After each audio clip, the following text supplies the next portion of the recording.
Hey y'all, since it's a little bit of a slow day again at the shop, I figured I'd take a few minutes to kind of literally go over a flat change. It's what we do, I don't know, 1,000 times a year here. Something that anybody and everybody could do at home. It can be frustrating, it can be a little bit challenging if you're not used to it. But I'm just going to go through the whole thing just to kind of show you how to do it. And I'll throw this up so that you can always reference it if you stumble on it at home working on your bike or your kids' bikes or whatever. I'm going to do it on this Tasahara. It's got V brakes, which are kind of still the most common brakes that you're going to find on a lot of the mid-range and lower-end bikes. Modern bikes are largely going to be disc brakes, but that's even easier to change, which is part of the reason I went with these. This bike in particular has the skinny valve that really throws everybody through a loop.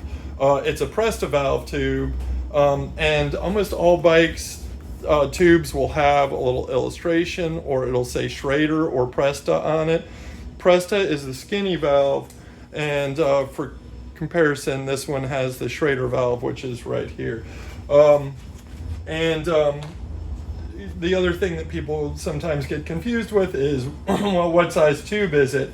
If it's a normal mountain bike, 26 or 27 and a half or 29, that's the big number. The small number, 1.75 to 235, that's the whole range that it'll fit. So you don't need a tube that is the exact same size as your tire. If it's a 2.1 or 2.2, this will work. 1.95, really, this tube will work for all tires on a typical mountain bike. Getting into the 700s, which are like the road or hybrid tires, you'll see there's a second set of numbers here, and this is what really confuses people too.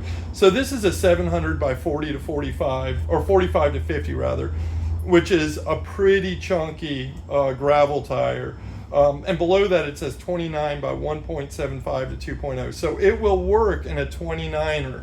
So if you can't find a 29er tube, look for a 700 by 45 to 50. That'll work in most of the smaller 29ers. It won't work, and the 29er, I mean the big chunk boy mountain bike ones. And then here's another one, 728 to 35. It's getting less frequent that people ask about this, but they're looking for like a 27 by 1 1/4 inner tube, and you won't find one that says it here anymore. But below it says 27 by 1 1/8 to 1 1/4. So 700C is the same size as a 27 by 1 1/4 when it comes to tubes. You're just going to want something that's somewhere in the realm of a 28 to 35. And these numbers all change, but 28 to 32, whatever, they'll all work. But I just wanted to kind of show you sort of the variety of nomenclature, sort of packaging for inner tubes. So getting to the flat change on the bike, the first thing that I always do when I'm going to change, and I'm doing a rear because that's the one that's always the more challenging for folks. The front is the same as the rear, except that you don't have all of this to contend with. First step is to go ahead and shift both your front and rear to your smallest gear. So on the front, we're going to be shifting it to that granny gear on the inside. On the back, we're going to be shifting it to this 11 tooth on the outside. And I'll explain that to you. So we're just going to shift it on down. And the idea here is we want as much slack in that chain as we can get. It'll make it a little bit less that we have to wrestle with. And also by shifting this rear derailleur all the way out, we've kind of gotten it most of the way out of our way for getting the rear wheel off. On all of these brakes, there's this noodle piece, this little metal hook at the end of the cable housing, and that just pops right into the arms in here. It's a quick release so that you can get the brake pads clear of the tire so that it's easier to get it in and out. So I go ahead and pop that, get it out of the way, and then on this, the quick release here, we've just got the lever on the non-drive side. You flip the lever out, give it a couple of turns, and what I always do is there's a little pad on the back of this derailleur cage right here, I'll just push that down to get it out of my way, and that way I'm not actually touching what could be a really gross chain. This pad is usually pretty clean, and I'll just push down on that. I don't. It's not there for that, but it's what I use it for. Now in pressed tubes, you usually have this little lock ring here that helps hold the valve in place. Just take that guy on off of there, and since this one's not flat, I'll go ahead and let all the air out. And frequently when it's flat, there's going to be a little bit of air in there, unless it just is a huge cut or something like that. So you want to let enough air out just to take all the tension off the sidewalls. And what I do before I go any further is I go ahead and I'm working my way around just to pop that tire out of the bead all the way around. It'll just make life a fraction of a bit easier when it comes to taking it all the way off. So I just kind of work my way all the way around there. If you don't have one, tire levers, especially the Pedro's levers, are absolutely worth their weight in gold, and they're dirt cheap. But while you won't ever use a tire lever or tool to install the new tire, it's really helpful to get the old one off. So you just want to go in and under the bead, and the bead has a little wire part right here at the edge, and then you just push it along the face of that brake track or of the rim, and it'll just pop all the way off, all the way around, and then we can go ahead and pull that inner tube all the way out.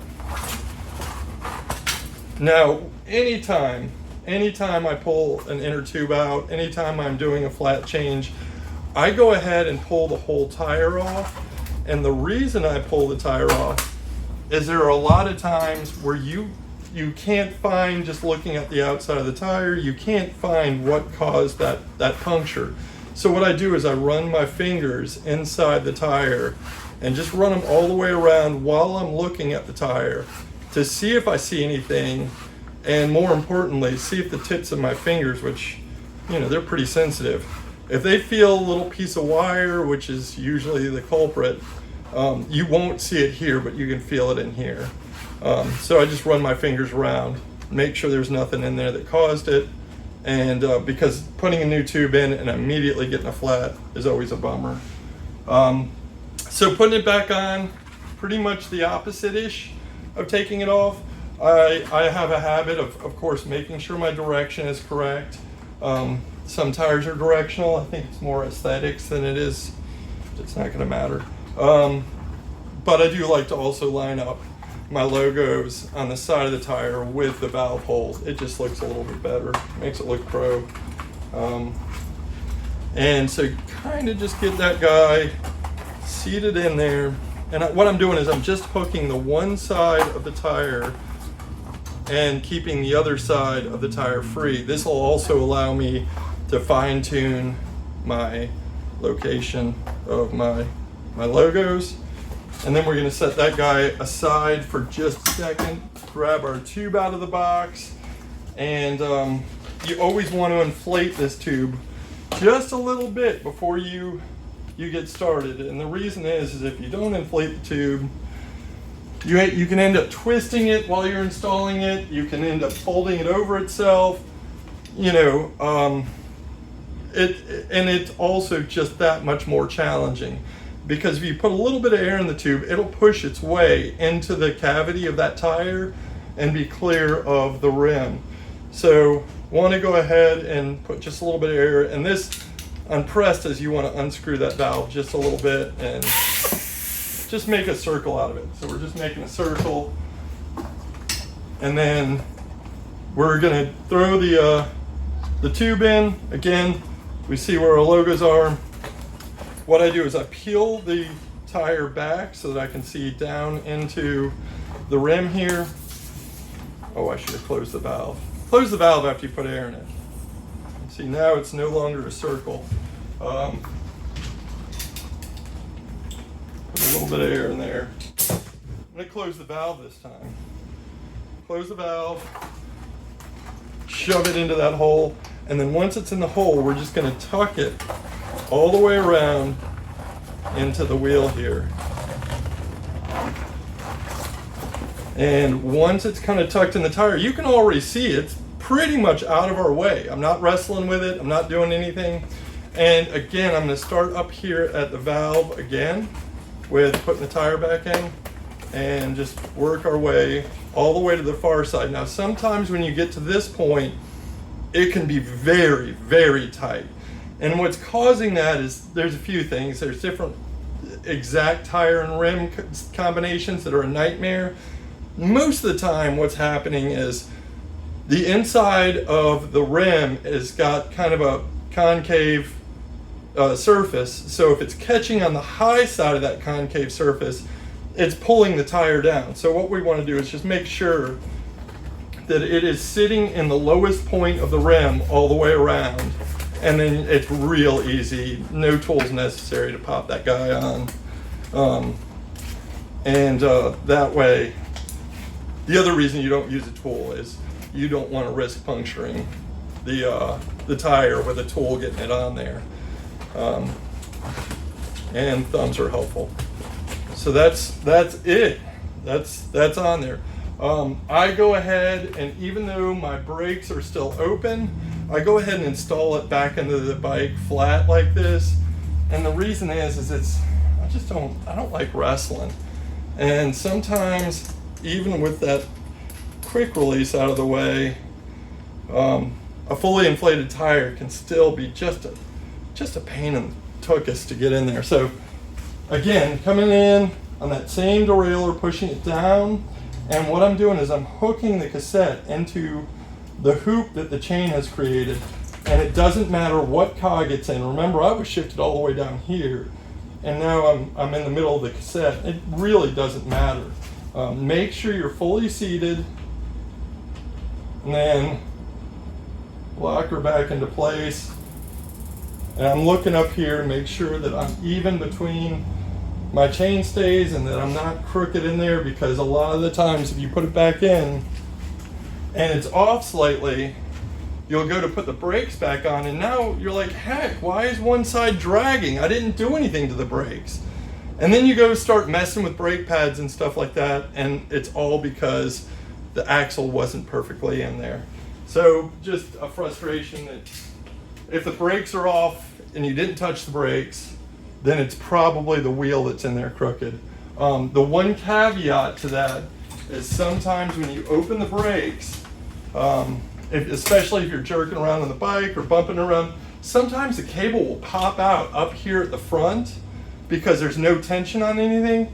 And then when you go to pull it back, you can't get it to go back into place. So helpful just to eyeball all of the spots where the housing meets the frame, and that way that you won't run into that problem. And as you see, it'll shift right back to where it was supposed to be. We're going to go ahead and throw some air in it and open the valve again. And generally on any mountain bike tire, I mean, riding it, you want about 30 to 32 PSI, but I usually throw 40 PSI in there when I'm installing it. And the reason is that really makes sure that the bead sets correctly. But don't go over 40. There's no reason to go over 40. And it's a good way to blow your brand new tube if you go over 40. So that's really all there is to it. She's all set. You got a fresh tube in there and ready to shred. You can put a valve cap on if you really feel like it and want it to look good. Whoops. Helps if you close the valve. Schrader's better. You heard it here first. All right, so that's it. Thank you so much, and come by the shop if you need anything. Otherwise, I've got an all city I'm going to be building up today because I'm bored. Take care.